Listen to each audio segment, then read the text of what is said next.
sige, ganito na lang. Hingi ako ng tulong at saka lang, ha? Wait lang.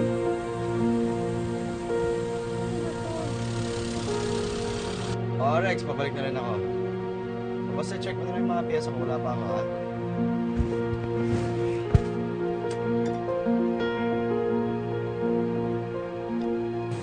Diyos ko, bakit naman kasi ngayon pa yung nangyari to eh?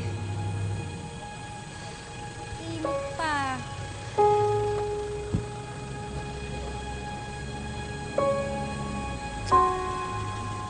Ano ba? Siyak talaga ng araw.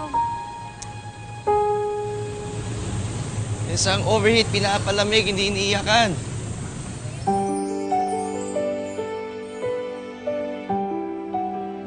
Dok! Ikaw?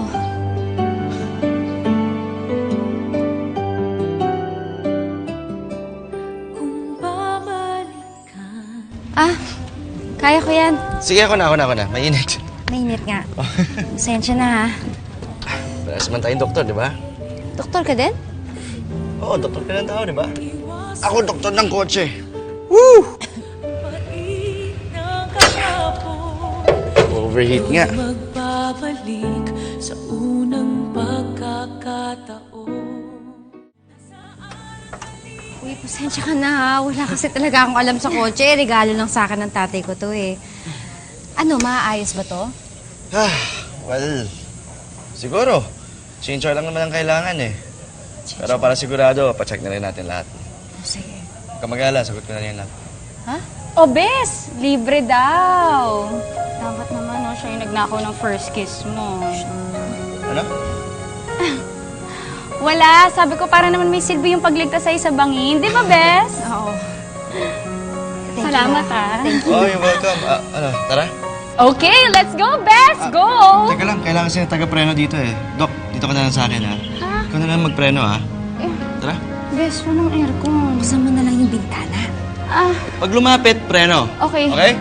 Pwede ba dahan-dahan lang?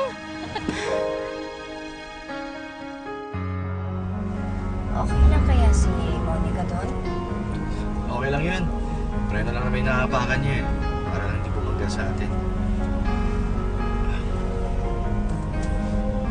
Safe pa siya dyan. Ikaw, Dok. Okay ka lang? Ako? Oo, okay lang. Bakit? Eh, paglapit ko sa'yo kanina, parang umiiyak ka eh. Hindi ata overheat yung iniiyakan. Hindi naman ako umiiyak. Ano lang. Na-stress lang ako. Ganun lang talaga ako pag nasa-stress. Talaga? Well, Doc, hindi naman ganun yung pagkaalala ko sa'yo.